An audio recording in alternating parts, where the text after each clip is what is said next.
না, আজকে যে আলোচনাটা হলো এটা একটা সাংস্কৃতিক কর্মসূচির মধ্যে দিয়েই আমরা দিনটাকে পালন করলাম দীনেশদার বাড়িতে। প্রথমত দীনেশদা একজন কবিপ্রেমী, তিনি ডাকলে আমরা সবসময় আসি এখানে। আর সুন্দর একটা মনোজ্ঞ সাংস্কৃতিক অনুষ্ঠানের মধ্যে দিয়ে আমরা এই সন্ধ্যাটাকে উপভোগ করলাম সকলে মিলে।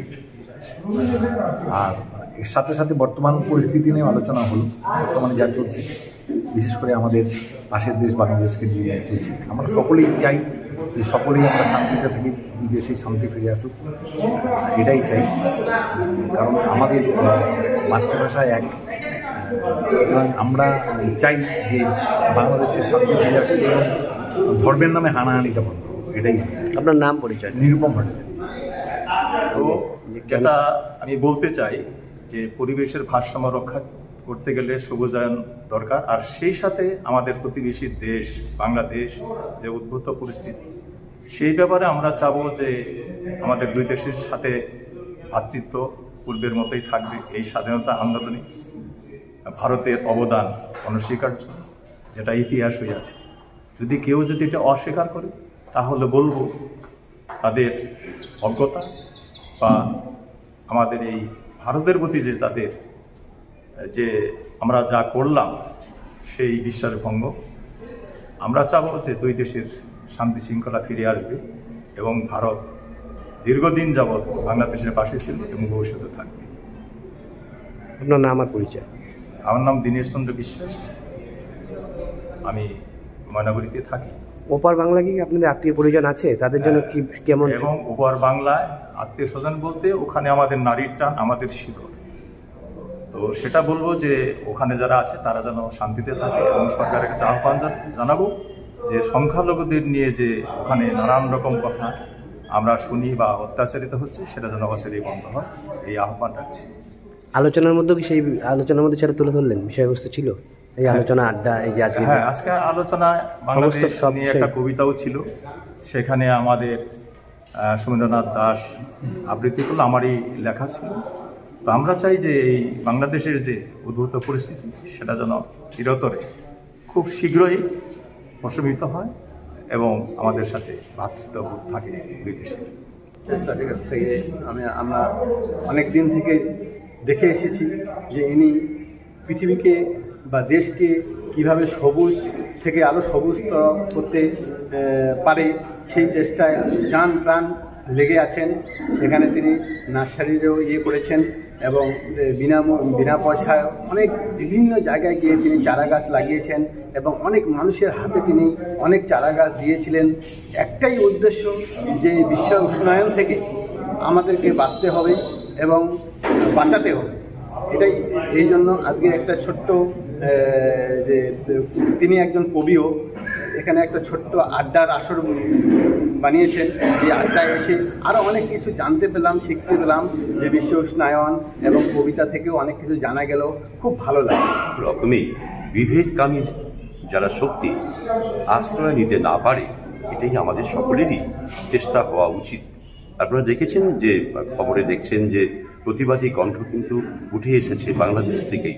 তারাও চাইছেন যে যেখানে সংখ্যালঘুরা আছেন তাদের আমরা সকলেই মিলে তাদের বুকে আগলে রাখতে চাই। এটাই হওয়া উচিত। এটাই আমাদের আজকের অনুষ্ঠানের পাশাপাশি বক্তব্য। বাংলাদেশেও আপনাদের মতন কবি সাহিত্যে আপনাদেরই ভাই বন্ধুরা রয়েছে, তাদের উদ্দেশ্যে কি বার্তা দেবেন? বা এই যে একটা এফেক্ট বা যোগাযোগ যে অ্যাকচুয়ালি এখন পজিশনে যা আছে তাতে তো ফিজিক্যালি যোগাযোগটা বিচ্ছিন্ন হয়ে আছে, বা যে অবস্থা তাতে কি বলবেন? বর্তমান অবস্থায় আমাদের প্রতিবেশী দেশে যারা সাহিত্যিক যারা আছেন তারাও কিন্তু প্রতিবাদী হয়েছেন। যারা ওখানে কিছুদিন আগে একটা সভা হয়েছে, তো যিনি শাসক এখন সরকার পক্ষ, সেখানেও প্রতিবাদী কণ্ঠ ওখানেও গর্জে উঠেছে। তারাও বলছেন যে একটি দেশে সকলের সমান অধিকার, সকলের কথা বলার অধিকার, সকলের মৌলিক অধিকার থাকা উচিত, বাঁচার অধিকার সকলের আছে। এই ক্ষেত্রে প্রশাসকের যে কাজ সেটা প্রশাসক করুক, এটাই সাহিত্যিকরা চাইছেন, কবিরা চাইছেন। অস্থির পরিস্থিতিটার একটাই কারণ যে আমরা ধর্ম নিয়ে মাতামাতি করি। আমাদের কাছে মানুষের খাওয়া পড়া বা অর্থনৈতিক স্বাধীনতা এটা বড় নয়, ধর্মের স্বাধীনতাটাই আমাদের কাছে বড়। কিন্তু এটা একদম ভুল। ধর্ম বলে কিচ্ছু নয়। সমাজের ধর্ম কথাটার মানে হচ্ছে ধ্রিয়তে ইয়া ধর্ম, মানে যা আমাদের সমাজকে ধারণ করে রাখে। সেটা কোনো মন্দির মসজিদের কোনো মোল্লা বা কোনো পুরোহিত করতে পারবে না। সেটা পারবে কারা? যারা সমাজসেবী, যারা সমাজকে দেখছে, যারা সমাজকে এগিয়ে নিয়ে যাওয়ার কাজ করছে। তো এখন এই অবস্থায় কি বলবেন? এই যে আপনাদের ওপাশে ওইপারে শিল্পী সাহিত্যেরা আছে, একটাই বার্তা, তোমার শরীর কাটলেও লাল রং বেরোবে, আমি হিন্দু, আমার শরীর কাটলেও লাল রং বেরোবে। কাজে এই কাটাকাটিতে লাল রক্তটাই যাচ্ছে, আর কিছু যাচ্ছে না। এইটুকুই আমার বার্তা। কি চাচ্ছে? আমি চাইছি শান্তিপূর্ণ, কারণ দুটো দেশের যে ডিভিশন হয়েছিল, আরোইন চুক্তি, অনেক কিছু আছে। আমি হিস্ট্রি স্টুডেন্ট, তো সেইগুলো যদি আমরা টেনে আনি, আমরা দেখেছি সব ক্ষেত্রেই কিন্তু হিন্দু মুসলমানের মধ্যে একটা বিভেদ তৈরি করার জন্য কিছু মৌলবাদী মানুষ থাকে। সবাই কিন্তু এটা চায় না। আসলে কি জানেন, ব্যাপারটা হচ্ছে যে খুব অস্থির একটা সময়ের মধ্যে দিয়ে তো আমরা চলেছি, সত্যিই তাই। মানে আমরা যা দেখছি তা দেখছি না, যা শুনছি তা শুনছি না, যা ভাবছি তা বলছি না। সমস্যাটা এটাই। আর তার থেকেও বড় কথা হলো যে আমাদের আজকের সমাজের যে সমস্যাটা হলো আমি কি পারি, তার থেকে বড় কথা আমি কি পারি না, এইটা নিয়ে চিৎকার চেঁচামেচি আরো। আর ওপার বাংলার কথা যদি বলেন, ওপার বাংলা অ্যাকচুয়ালি আমার, যেহেতু আমি একটু চিত্র পরিচালনার কাজ করি, অনেক অভিনেতা অভিনেত্রী চিত্র পরিচালক ওপার বাংলায় রয়েছেন, যারা আমার অত্যন্ত ঘনিষ্ঠ বন্ধু। তারা আমার যে ধর্ম আমি বিলং করি, আমি দেবাশিস বন্দ্যোপাধ্যায়, তারা তা নন, তারা অন্য ধর্মে বিলং করে, কিন্তু আমার সঙ্গে সম্পর্কটা অত্যন্ত ভালো। এবং আমরা কলকাতায়, আপনি জানেন যে সাদার স্ট্রিট, মার্কুই স্ট্রিটে প্রচুর বাংলাদেশিরা যাতায়াত করতেন, ঘুরতেন।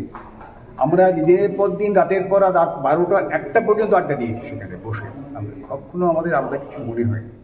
কিন্তু আজকের সমস্যাটা হলো আমাদের একটা কীরকম অবিশ্বাসের বাতাবরণ, একটা ভয়ের বাতাবরণ। আর সবচেয়ে বড় কথা, এটা হবে কেন? আমি লঘু গুরু কিছু জানিও না, মানিও না। মানুষ, আমার পিতামাতা শিখিয়েছিলেন যে দুটো জাতের মানুষ, সুজাত আর কুজাত। এই দুটো জাতের বাইরে কোনো জাত। সেই কারণে আমি চাইছি যে এই জিনিসটা খুব তাড়াতাড়ি বন্ধ হোক, সরকার সঠিক ব্যবস্থা নিক, সরকারকে চাপ দেওয়া হোক, জোর করা হোক ব্যবস্থা নেওয়ার জন্যে। আর সবথেকে বড় কথা কি জানেন, যে আমরা যারা একটু সাংস্কৃতিক পরিমণ্ডলে চলাফেরা করি, হাঁটাচলা করি, জীবনের সঙ্গে সম্পৃক্ত করার চেষ্টা করি, আমরা যেন সেই জোরটা দেখাতে পারি, যেখানে দাঁড়িয়ে একটা প্রবাদ আছে, pen is mightier than sword. কলম যে কখন তরোয়াল হয়ে যাবে, এটা কিন্তু শাসক বুঝে উঠতে পারে না।